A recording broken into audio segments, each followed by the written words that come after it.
So you've decided that it's time to start building a video game collection like you've always wanted to. You head over to your local game store and you are floored by how expensive the current generation is to get into it. Consoles like the Switch, the PS5, and the Xbox series of consoles have gotten more expensive than they were at their launch, and the average new game price is somewhere between $60 to $80 a game. You decide to take a look over at the retro side of the house and you realize the pricing's not much better. Games from our childhood that were popular and plentiful and cheap back in the day, such as Pokemon games, have climbed over the $100 mark. So I'm going to show you how I personally have built my gaming collection 3 times throughout my life with no money out of pocket. I hope that you enjoy the series and what I'm calling the $0 Gaming Collection Challenge. I hope you enjoy. So before we get started, we have to secure our starting funds.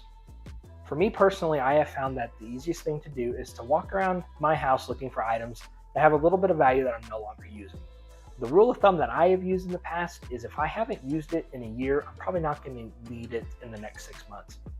So once I have identified that item, there are 2 ways that I recommend selling that item to secure the funds.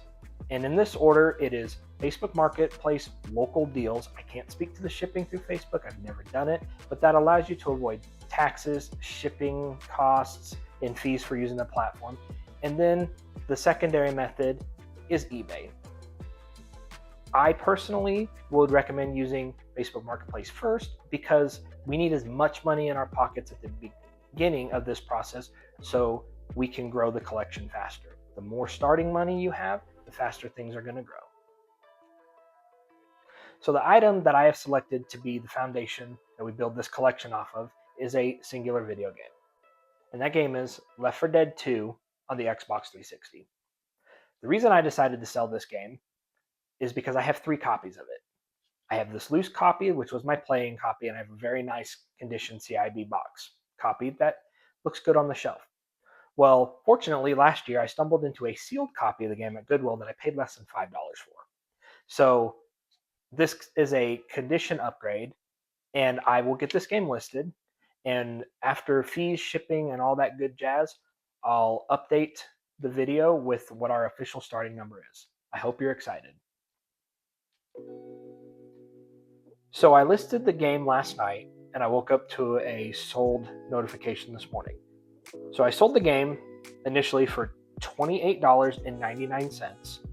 And after everything was done, we will be adding officially $24.65 are what our order earnings are going to be. So we are going to start with $24.65. I am so excited to get going. So the first stop of the video is going to be a thrift shop that I frequent on my lunch break. If you see anything that I missed, comment down below and I'll check to see if it's there next time. The first game that I picked up was Madden 13 CIB for $2. I did check out the Spider-Man game, but it was in really, really poor shape.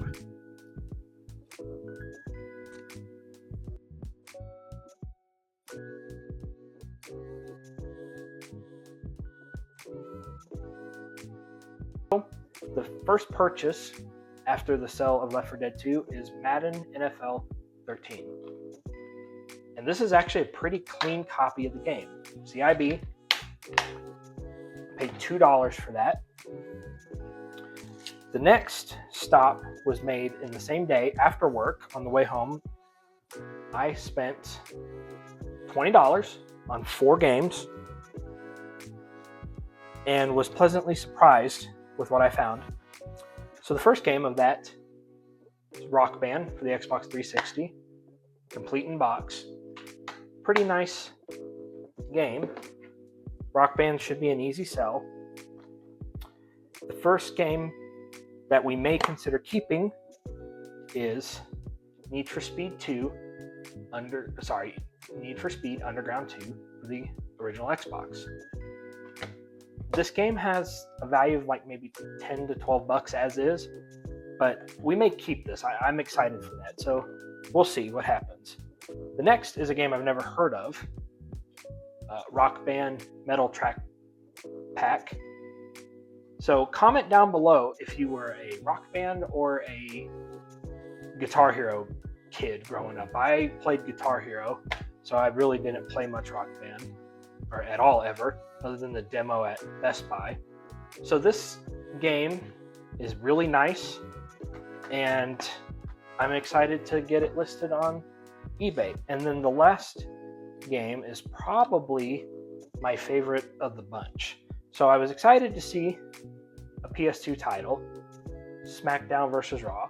When I opened it, lo and behold, it's another 360 game. Paid $5 for SmackDown vs. Raw in 2008. Loose, it looks like that game is selling for about $25 to $30 on eBay, and honestly, I haven't even priced this case yet. So far, with our starting total here, I spent $22 on 5 games. We'll get this listed. Maybe not this one, I'm not sure. We'll see. I'll definitely get these 4 listed, and I'll be back when I have some sales to update you on the progress and get the new running total. So unfortunately, due to the sudden loss of my old phone, I have lost some footage that I planned on putting in. So I'm approaching another thrift shop with some new funds in the pocket. I sold Madden 13 and that Raw versus SmackDown game for the 360, and I'll get those totals up right now.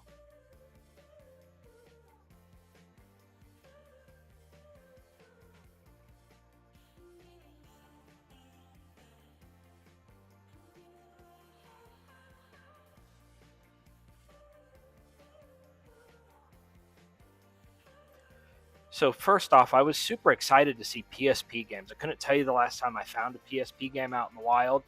I've been to this thrift shop a few times, and I've picked through a few games before the challenge.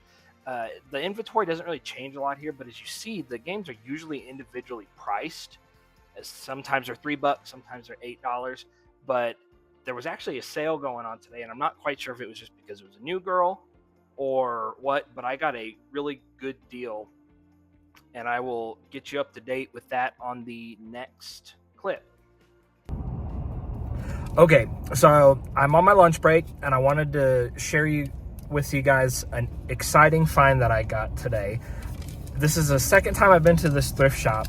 The first time I was here, they had some pretty cool games, but they were individually priced, and they weren't terribly priced, $4 to $10 a game, depending on what it was. Well, today, I guess they were running a sale because they were $1 a game. So I picked up 8 games for $8, and this is what we're looking at. So we got 8 games. Who would have known that in 2026 I would find PSP games in a thrift shop? I think the most interesting game is this Tour of France for the PS3 that was sealed.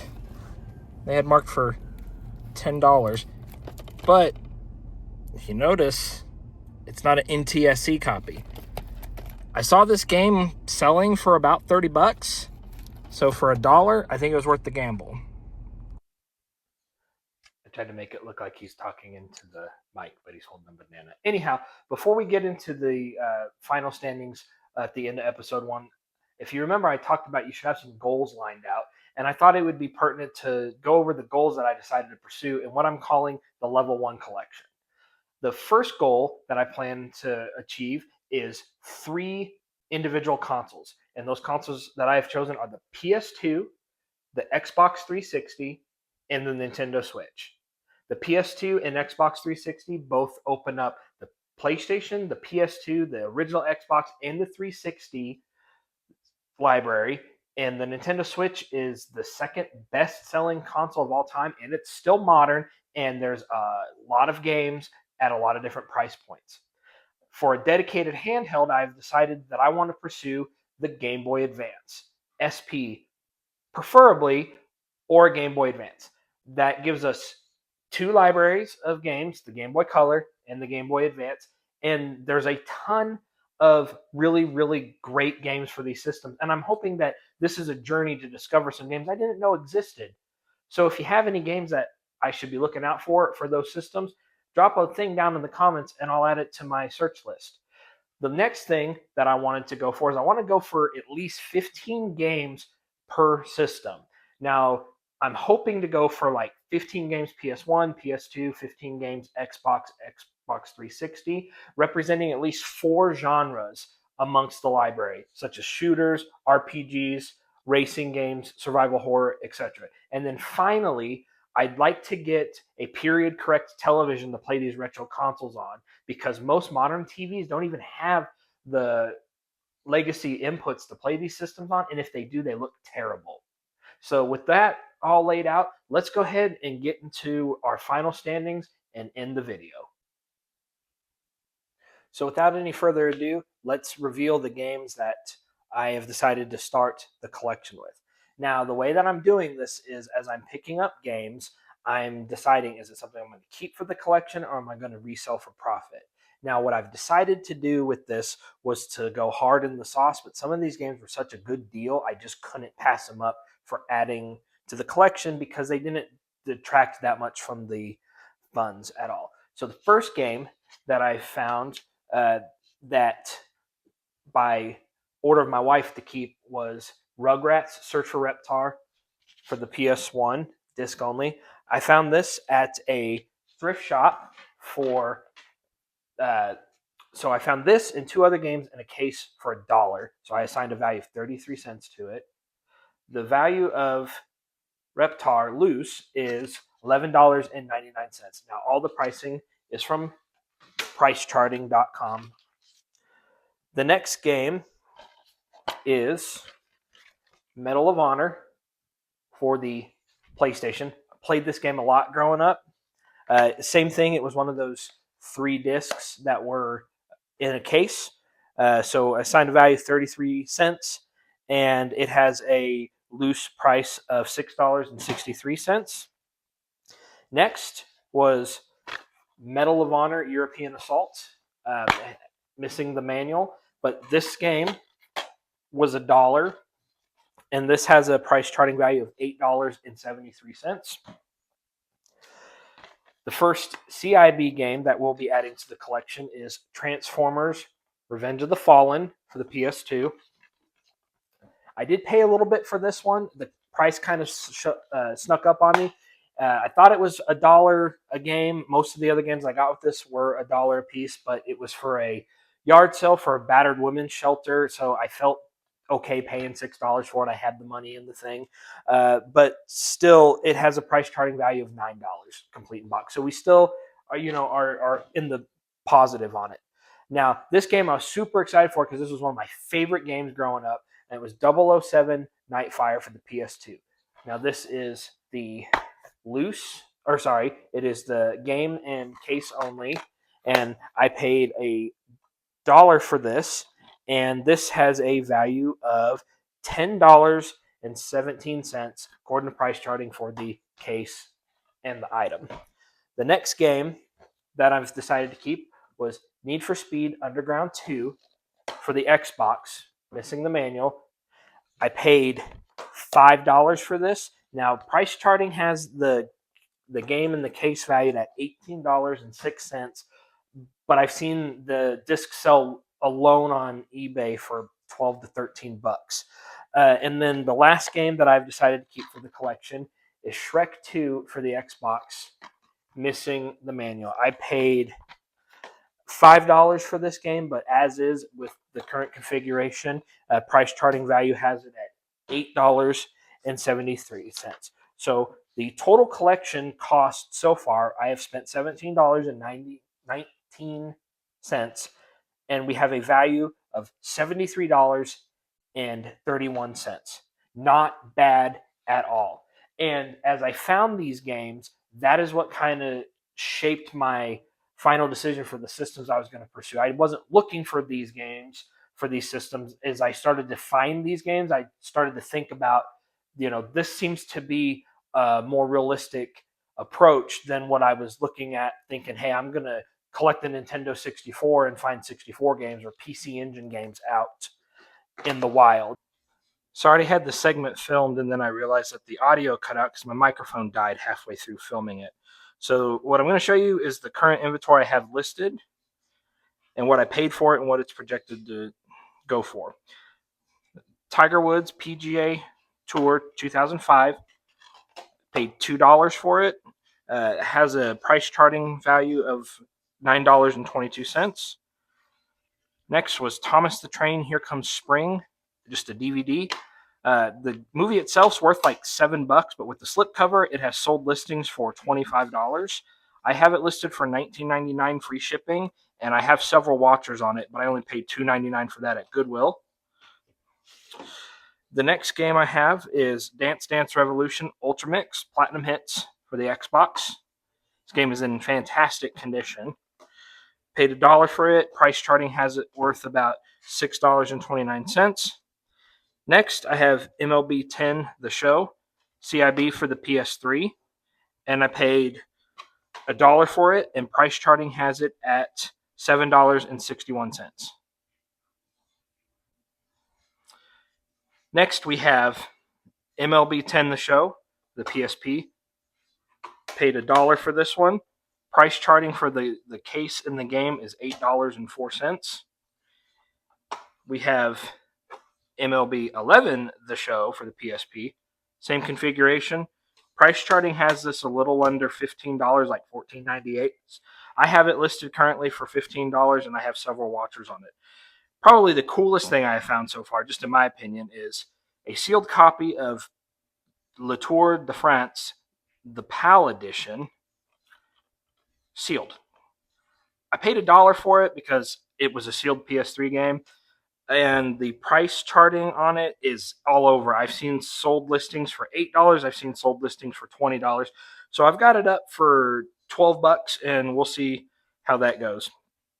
Next up, this was a disc in that 3 for $1 case that I found. So I assigned a value of 33 cents to it, and price charting has a loose copy at right at $6. Next is NBA 2K for the 360. It's actually in really good shape. And I paid $2 for it, and price charting has a CIB value of $9 on that. Next, I have FIFA 17, CIB for the PS3.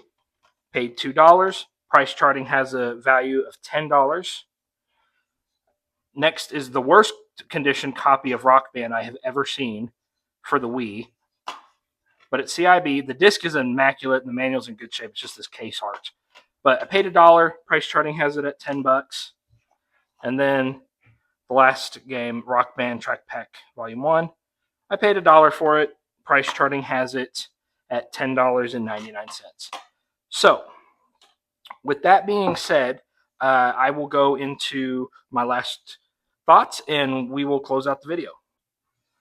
So here we have everything that we stand in our collection for the end of episode 1. So the left half here is what I am keeping to start the collection with. And I paid $17.99 for this, and it has a price charting value of $73.31. This side is what I've decided to sell, and I have a total invested cost of $16.32, and I have a value of $131.69. Now, this case came with a wrestling game I already sold, and it seems to go for about $5, so I have it listed for $5. It may sell it, I may not. We'll see what happens. So all in, starting with one game that I took off my shelf, we have amassed over $200 in games.